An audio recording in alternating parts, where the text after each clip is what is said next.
아니 한 귀신만 들어가도 힘들 텐데 일곱 귀신이 들었으니 얼마나 어려운 처지겠어요. 또 한편으로 보면 귀신이 일곱이나 들어갈 정도니까 상당히 거물급 인사예요. 말하자면 하나님을 믿는 사람 입장에서 봤을 때는 아주 센 이단이죠. 근데 이 일곱 귀신이 도망가고 난 다음에 거기서 이렇게 고침을 받고 난 다음에 많은 사람들이 예수님께 은혜를 받고도 주님을 위해서 헌신하지 못하고 그저 흐지부지 인생을 산 사람이 많이 있는데, 이 막달라 마리아는 그렇게 건강한 몸이 되자 예수님의 제자가 됐어요. 근데 그냥 제자만 된 것이 아니라 자기 그 몇몇 여자들이 따라다녔는데 그 중에 이 막달라 마리아가 제일로 앞장서 따라다녔죠. 근데 이 예수님의 12제자 그 외에 여자 제자들도 이렇게 좀 따라다녔었는데, 그때 여자 제자들 중에 막달라 마리아가 열심히 따라다녔어요. 그래가지고 뭐라고 기록되어 있냐면 자기 소유로 섬겼다 그랬습니다. 자, 예수님 12제자들 뭐 돈 버는 거 있어요? 없어요. 그냥 어쩌다가 병자들 낫게 해주니까 그 사람이 감사해가지고 뭐 이렇게 좀 뭐 이렇게 주는 거 있으면 그런 걸로 먹고 사는 거니까 돈벌이를 못 해요.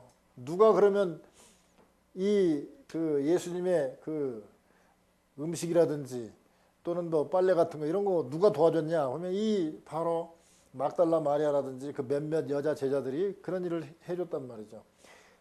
자세히는 나오지 않았지만 아주 그 헌신적으로 섬긴 거죠. 누가복음 8장이나 마가복음 15장 40절에 41절에 보면 자기 소유로 섬겼다고 그랬어요. 그러니까 막달라 마리아가 뭐 어떤 분들은 그 옛날에 그 어떤 교황이 그 설교할 때 창녀라고 그렇게 잘못 설교를 한번 한 뒤로 창녀가 아니었나라고 얘기지만 성경에 보면 그런 건 없어요.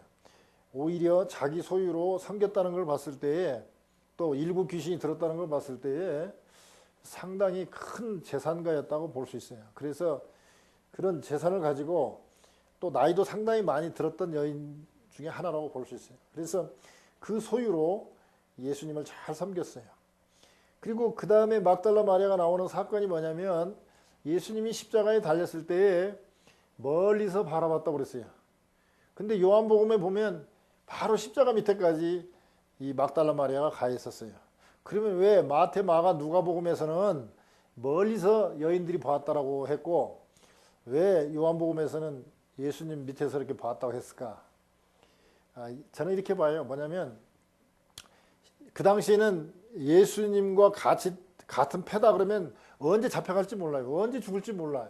그러니까 예수님이 저 십자가에 달린다고 그러니까 멀리서 안 잡힐 만한 곳에서 이렇게 바라보고 있었어요. 여자들이랑 제자들이 바라보고 있는데 분명히 아마 예수님의 모친 마리아가 내 아들이 십자가에 달리는데 내가 직접 가봐야 되지 않겠냐고 그냥 막 가니까 제자들은 예수님이 십자가에서 팍 내려오는 거 아니야? 기적들 많이 베풀었으니까 하고 혹시나 하고 봤는데 그냥 십자가에 달려있으니까 아닌가 보다 하고 다 도망가 버렸고, 여자들은 아이고 예수의 모친 마리아가 막 가니까 이렇게 따라간 것 같아요. 그리고 사도 요한은 로마 사람들하고 좀 친하게 지낸 게 있으니까 그냥 그 십자가 밑에까지 간 것 같아요.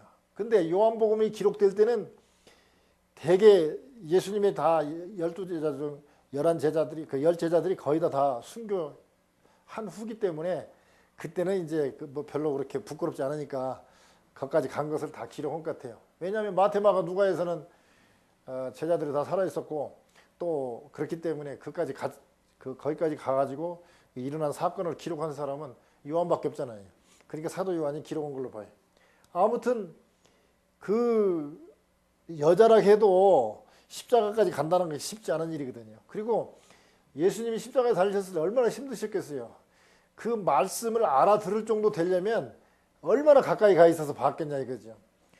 바로 십자가 밑에까지 가 있었다 이거죠. 제자들은 다 도망갔는데 이 막달라 마리아는 사랑하는 예수님이기 때문에 그랬어요. 근데 놀라운 사실은 막달라 마리아는 부활신앙이 없었어요. 예수님이 부활하리라고 생각 안 했어요. 그렇기 때문에 참 어떻게 보면 참 대단한 여인이에요. 왜? 아니 살아나지도 못할 그냥 이게 죽으면 끝이라고 생각하는 그 예수님을 끝까지 십자가까지 따라갔으니까, 목숨을 걸고 따라갔으니까 대단한 것이죠. 그 다음에 그 사건으로는 네 번째, 기록 사건으로는 세 번째 뭐가 있냐면, 이제 무덤, 이제 안식 후 첫날, 부활하신 날, 그날 그 무덤가에 나타난 사건이에요. 근데 그러기 전에 예수님이 십자가 달리셔서 돌아가셨을 때 그 무덤까지 따라와가지고 어디다 묻혔는가를 보고 가요. 왜냐하면 향품을 가져올 때 혹시 무덤에 헷갈리면 안 되니까. 그러니까 대단한 거예요. 그러니까 니고데모랑 또 아리마대 요셉, 그리고 이 막달라 마리아랑 예수의 모친이랑 이런 분들이 그 짧은 시간에 예수님 그 장사 지내기 위해서 막 그 세마포로 싸고 뭐 향품을 준비해 가지고 무덤에 앉힐 때까지, 그때 막달라 마리아도 무덤에 함께 있었다는 거죠. 무덤 옆에. 그리고 이제 오늘 본문처럼 안식 후 첫날, 즉 우리식으로 말하면 이제 주일날이죠. 이 주님의 날에 새벽같이 가요. 왜? 뭐 부활했다는 건 믿지도 못하고, 부활이라는 것은 생각도 못하고 가서 그 사랑하는 예수님의 그 시체에다가 그 세마포 위에다가 향품이라도 좀 발라주고 싶어서 일찌감치 가면서 이 무덤 문을 누가 옮겨줄까 걱정하면서 갑니다. 그런데 이렇게 갔던 그에게 천사가 기다리고 있죠.